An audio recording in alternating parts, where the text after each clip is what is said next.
తండ్రి మీ ఆత్మతో సత్యంతో ఈ ఆరాధన నడిపించినందుకు వందనాలు. పాటలు పాటలు మంచి కంఠంలో ఇచ్చి ఆత్మతో సత్యంతో ఆరాధన చేయడానికి మీ ఆత్మను సత్యంలో తోడుగా ఉంచి నడుపుతున్నందుకు వందనాలు. Thank you. సహాయం చేయండి, ఆశీర్వదించండి. మీ నామానికి ఈ ఆరాధన జరగబో కార్యమంతా మనం చేసే పనంతా జరగబోయే కార్యమంతా మీ ఆత్మతో ప్రభుత్వం నడిపించింది. మాతో మాట్లాడండి. మా హృదయ ఆలోచన తమను స్వాధీనపరుచుకొని ప్రభా మీ కృపను బట్టి నడిపించిన నామం నడిపించుకోండి. సహాయం చేయండి. యేసునామములో ప్రార్థిస్తున్నాను తండ్రి. Praise the Lord. హల్లెలూయా. నీతి స్వరూపుడైన యెహోవా ఘనమైన నామానికి మహిమ కలుగును గాక. కీర్తన గ్రంథంలో నుంచి 3వ కీర్తన ఉత్తర ప్రత్యేకంగా చదువుతున్నాం. యెహోవా నన్ను బాధించువారు విస్తరించి ఉన్నారు, నా మీదికి లేచువారు అనేకులు. దేవుని వలన అతనికి రక్షణ ఏమీ దొరకదని నన్ను గూర్చి చెప్పువారు అనేకులు. యెహోవా నీవే నాకు కేడెముగాను, నీవే నాకు అతిశయాస్పదముగాను, నా తల ఎత్తువాడుగాను ఉన్నావు. ఎలుగెత్తి నేను యెహోవాకు మొదలుపెట్టినప్పుడు ఆయన తన పరిశుద్ధ పర్వతం నుండి నాకు ఉత్తరమిచ్చును. యెహోవా నాకు ఆధారం కావున నేను పండుకొని నిద్రపోయి మేలుకొందును. 10,000 మంది పడుకుని దండెత్తి నా మీదకి వచ్చి మోహరించినను నేను భయపడను. యెహోవా లెమ్ము, నా దేవా నన్ను రక్షింపు. నా శత్రులందరినీ దవడ ఎముక మీద కొట్టు వాడవు నీవే, దుష్టుల పనులు వెరగొట్టు వాడవు నీవే. రక్షణ యెహోవాది, ఈ ప్రజల మీదకి నీ ఆశీర్వాదం వచ్చును గాక. Amen. Praise the Lord. Hallelujah. దేవుని ఘనమైన నామానికి మహిమ కలుగును గాక.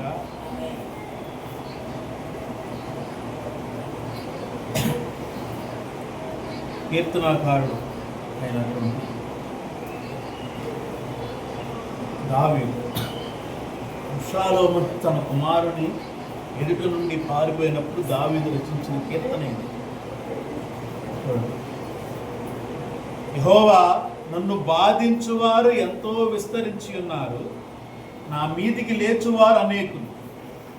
దేవుని వలన అతనికి రక్షణ ఏమీ దొరకదని నన్ను గురించి చెప్పువారు అనేకులు. యెహోవా నీవే నాకు కేడెముగాను, నీవే నాకు అతిశయాస్పదముగాను, నా తల ఎత్తువాడవుగాను ఉన్నావు. Praise the Lord. హల్లెలూయా.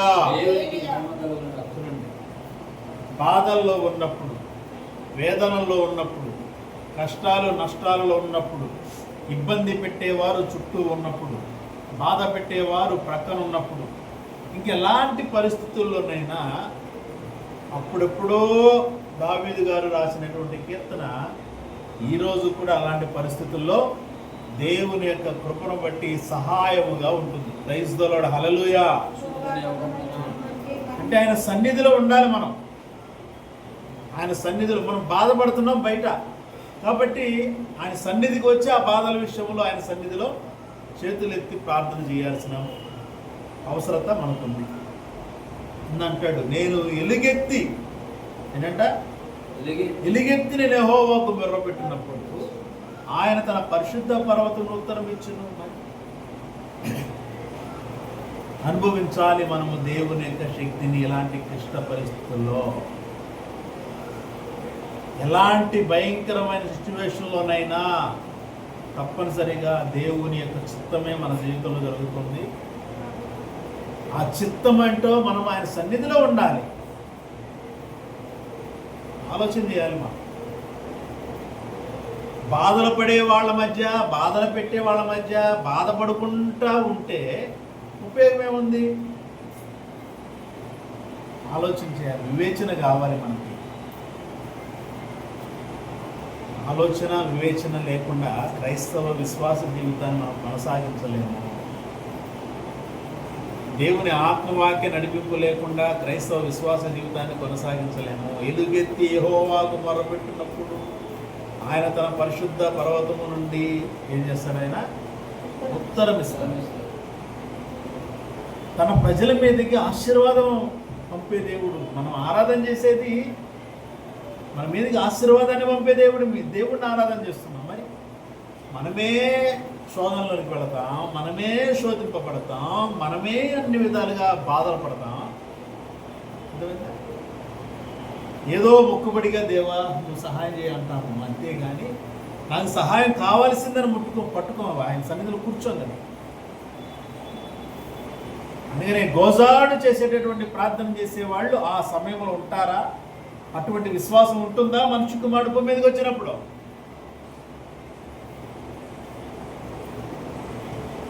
సహాయం, దేవుని యొక్క సహాయం చూడండి ఏమంటున్నాడు ఆయన. దేవుని వల్ల అతనికి రక్షణ ఏమీ దొరకదు అనుకుంటారు చాలా మంది.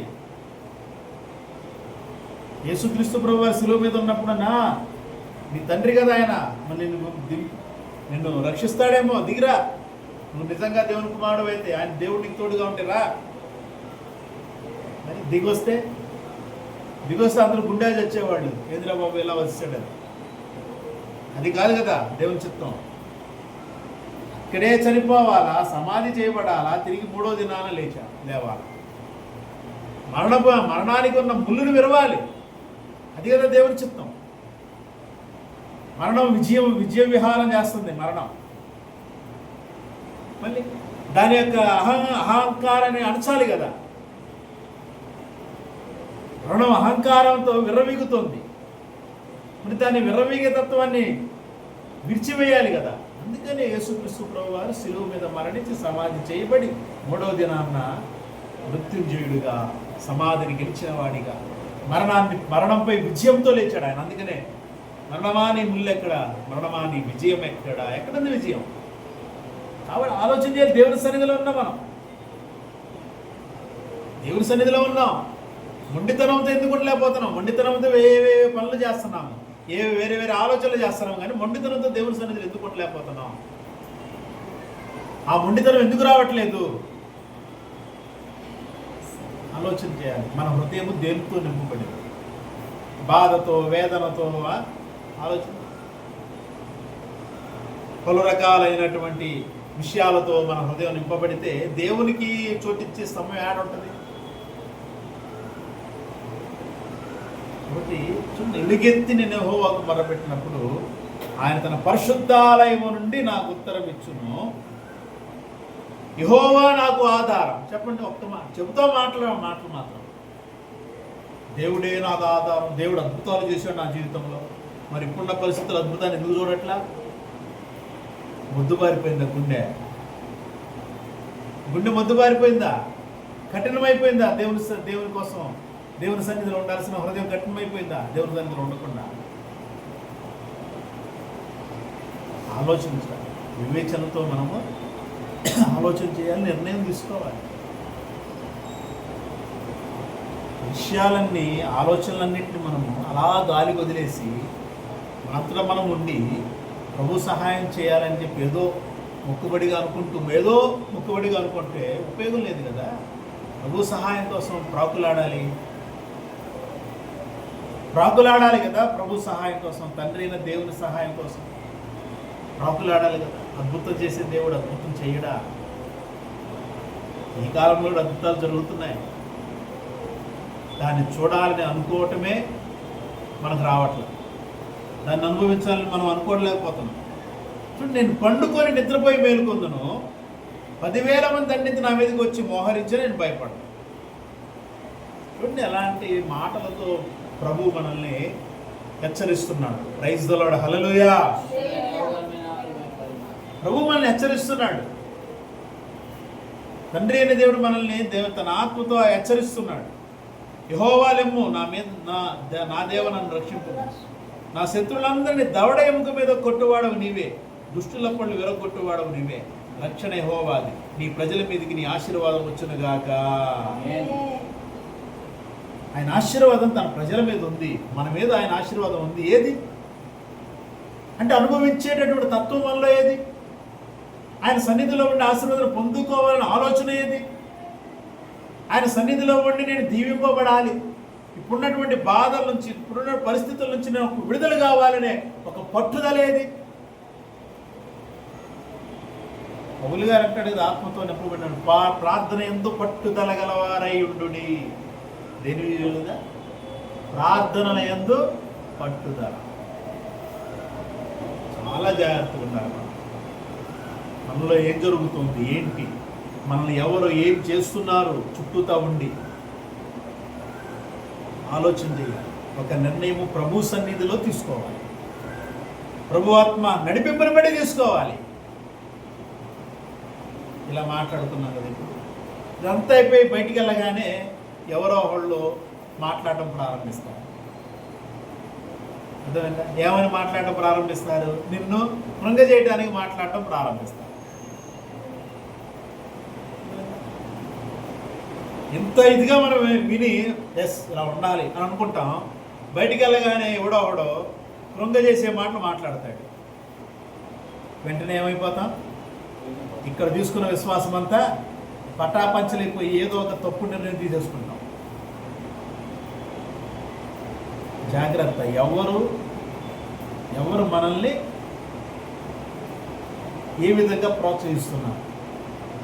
దేవుడేమో మనల్ని ఆశీర్వాదాలతో ప్రోత్సహిస్తున్నాడు. అపవాది వాడు ఎవరెవరిని పట్టుకుంటాడో వాళ్ళ ద్వారా మనల్ని శాపానికి గురి చేస్తుంటాడు. మనం అది ఆలోచన చేయలేకపోతాం. అయిపోయింది, అది అయిపోయింది అంతే, ఇప్పుడైతే నా దేవుడే నాకు అనుకునే ఆలోచన మనకుందా? నిర్ణయం తీసుకోవాలి. దేవుని సన్నిధిలోనే నిర్ణయం, అది ఆశీర్వాదం. Praise the Lord. హల్లెలూయా. ఆయన ప్రజల మీదకి ఆశీర్వాదం వస్తుంది. ఆయన ఆశీర్వాద హస్తాలు మన మీద ఉన్నాయి. వాటిని మనమే పోగొట్టుకుంటున్నాం. చాలా జాగ్రత్తగా ఉంది. ఈ మాటలను బట్టి దేవుని ఆత్మచేత మనం ప్రోత్సహించబడుతున్నాం, ప్రేరేపించబడుతున్నాం. దేవుని నా మహిమ అర్థమై జీవించడానికి, ఆయన సన్నిధిలో జీవించడానికి, ఆయనతో జీవించడానికి. కాబట్టి ఈ మాటలను బట్టి ప్రోత్సహింపబడిన వారమై, దేవుని ఆత్మలో వాక్కులు అభిషేకించబడిన వారమై, దేవుని నా మహిమార్థమై జీవించడానికి తాపత్రయపడతాం. దేవుడి మాటను ఆశీర్వదించి తన కృపతో తన ఆత్మతో అభిషేకించి దేవుడు తన నామముకు మహిమ తెచ్చుతుండు గాక. Praise the Lord. హల్లెలూయా. నీతి స్వరూపుడైన యెహోవా ఘనమైన నామానికి మహిమ కలుగును గాక.